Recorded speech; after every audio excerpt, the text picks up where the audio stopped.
Maya Thompson had never imagined that a simple walk to her car could turn into a nightmare. It was late, well past midnight, when she stepped out of Nova Tech Solutions, the high-rise tech firm where she worked as a software engineer in downtown Atlanta. The night air was crisp, the streets nearly empty except for a few distant headlights. She exhaled, rolling her shoulders to ease the tension of a long shift. She was tired but satisfied. Her latest project, an advanced AI system for predictive healthcare, was finally coming together. But as she made her way toward her black Tesla, parked just a block away, she felt an unsettling presence. A police cruiser sat at the corner, its headlights off, barely visible in the dim streetlights. The engine idled, silent but watchful. Maya quickened her pace. She had done nothing wrong. She wasn't breaking any laws. She had simply worked late, like she had dozens of times before.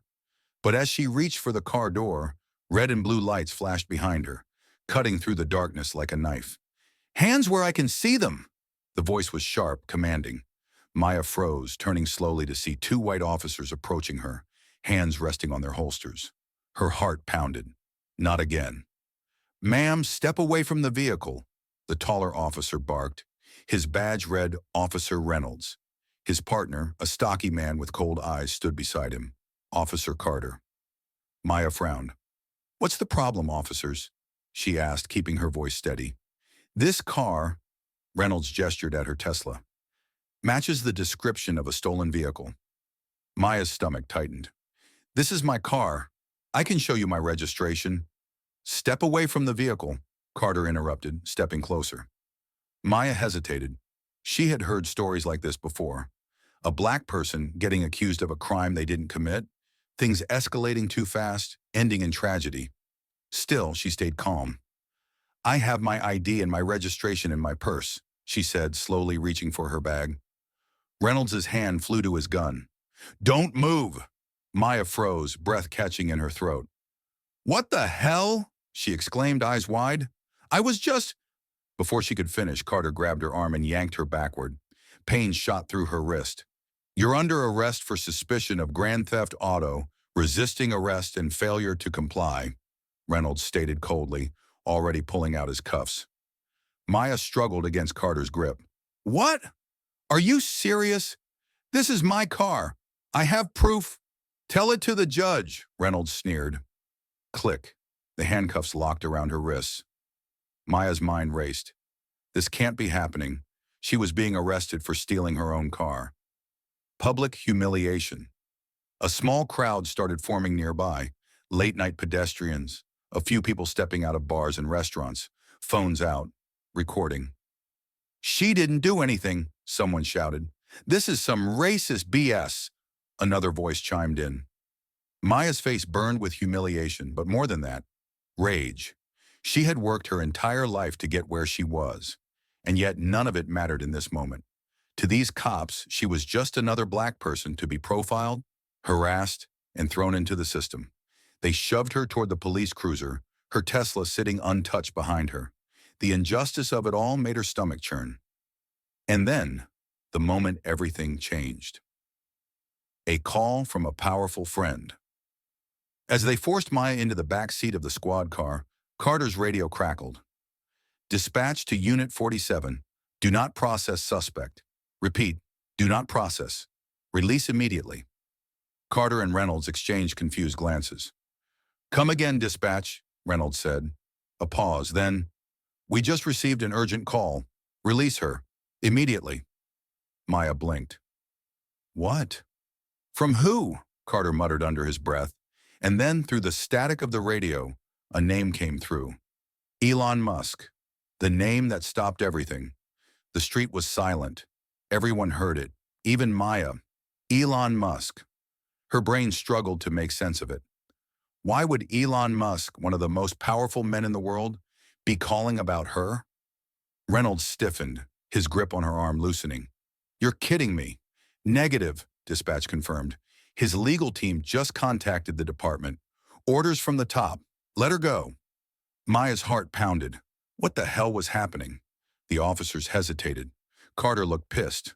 But orders were orders. With an irritated sigh, Reynolds unlocked the cuffs. Maya rubbed her sore wrists, still too stunned to speak. Guess you got lucky, Carter muttered, glaring at her. Maya met his stare, anger simmering beneath her calm exterior. Lucky, she echoed. I'm just not a criminal. The crowd cheered as Maya took a step back, reclaiming her freedom. The cops retreated, getting into their cruiser, embarrassed and furious. They didn't even have a chance to defend themselves before the car sped off into the night, leaving Maya standing there, breathless, victorious, and utterly confused. Her phone buzzed in her pocket. She pulled it out with shaking hands. An unknown number. She hesitated, then answered. Hello? A calm, familiar voice replied. Maya, it's Elon Musk. We need to talk. Maya's knees almost buckled. Maya Thompson stood frozen, gripping her phone so tightly her knuckles turned white. Elon Musk just called her. This had to be some kind of mistake.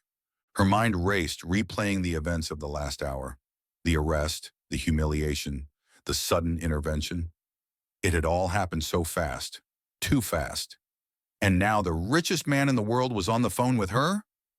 She swallowed hard and forced herself to speak. Elon, why are you calling me? A brief pause, then, I'll explain everything, but not over the phone. Meet me at the Solaris Hotel, room 2310. Maya hesitated. The Solaris Hotel was the most luxurious five-star hotel in Atlanta, a place reserved for celebrities, world leaders, and billionaires. What business did she have being there? And more importantly, why did Elon Musk care so much about what had just happened to her? But there was something in his voice, a calm certainty, an urgency. Maya exhaled sharply. Fine, I'll be there. She hung up and stared at her reflection in the side window of her Tesla. Who am I to Elon Musk, and why did he just save me? 30 minutes later, Maya stepped into the grand lobby of the Solaris Hotel. Crystal chandeliers sparkled overhead, and the scent of fresh orchids lingered in the air. She felt underdressed in her work blazer and jeans, but she didn't care. As she reached the 23rd floor, her hands trembled slightly when she knocked on the door. It swung open almost instantly. And there he was, Elon Musk. Dressed in a simple black t-shirt and jeans, he looked just like he did in interviews. But there was something different about him in person. His presence was commanding, yet calm, like a storm that had already passed but still carried the weight of its destruction. Maya, he said, stepping aside, come in. She hesitated, then walked into the suite. Floor-to-ceiling windows overlooked the Atlanta skyline, casting a warm glow over the room. Elon closed the door behind her. I imagine you have a lot of questions, he said. Maya folded her arms. That's an understatement. Elon nodded and gestured to a chair. Sit. She did, though her body remained tense. Elon leaned forward, his gaze steady. Maya, do you know who your biological father is? The question hit her like a freight train. Maya's breath caught in her throat. My biological father? She echoed, stunned. Her mother had never spoken about him. Ever. Growing up, it had always been just the two of them. She had learned not to ask. Elon studied her reaction, then sighed. I was hoping you knew already, he said, but I suppose this will come as a shock. Maya's fingers gripped the armrests. Just say it. Elon took a deep breath. Your father was one of the original investors in Tesla and SpaceX. He was one of my closest friends. Maya's world tilted. Number that couldn't be right. My father, she whispered. I don't even know his name. Elon nodded grimly. His name was Marcus Avery. Maya's heart pounded. The name meant nothing to her, yet the weight behind it felt heavy, like a puzzle piece clicking into place. Marcus was a brilliant man, Elon continued, one of the best engineers I ever knew. He believed in the future of AI, space exploration, and renewable energy. But he died before he could see it all come to life. Maya felt lightheaded. She struggled to find words. How did he die? Elon's face darkened. He was murdered. Maya's breath hitched. What? Elon's voice was calm, but his eyes burned with something fierce. And the people who killed him were the same type of men who arrested you tonight. Maya's head spun. None of this made sense. My father was murdered, she repeated. And you knew him? I didn't just know him, Maya. I owe him everything. Without Marcus, Tesla and SpaceX wouldn't exist the way they do today. Elon leaned forward, his expression intense. And there's something else, he said. Marcus knew that powerful people would try to control the future of AI and technology. He warned me about the dangers of government overreach, corporate greed, and police corruption. Maya shook her head, still trying to process it all. What does this have to do with what happened to me tonight? She asked. Elon's jaw tightened. The cops who arrested you? They weren't just some random racist officers on a power trip. His voice dropped lower. They were connected to the same corrupt system that silenced your father. Maya's skin prickled. Elon continued. I didn't find out about you until recently. Marcus never told me he had a daughter, but when I saw what happened to you tonight, when I saw your name in the police report, I knew. Maya exhaled sharply. Knew what? Elon held her gaze. That they're still watching, that they never stopped. Maya's blood ran cold. They want to keep people like you, and like your father, out of positions of power, Elon said. Brilliant minds. People who can make a difference. You weren't just arrested because you're black. You were arrested because you're a threat. Maya's hands curled into fists. She had spent her whole life working twice as hard, pushing past every obstacle, and still, it hadn't been enough to protect her from the system. But now she knew the truth. She wasn't just anyone. She was Marcus Avery's daughter. The next morning, the story exploded.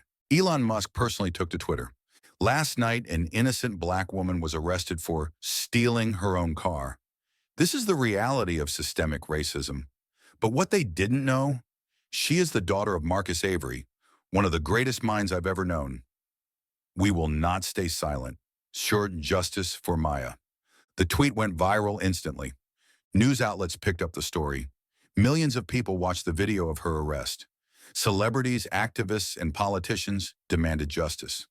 Within hours, the Atlanta Police Department announced an investigation.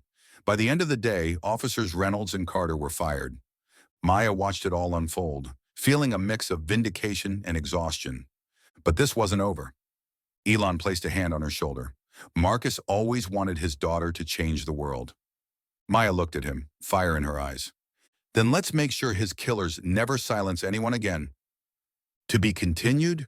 What do you think Maya should do now that she knows the truth? Should she fight back against the system, or is there more danger ahead? Let us know in the comments, and don't forget to like, share, and subscribe for the next part of this incredible story. Blast off.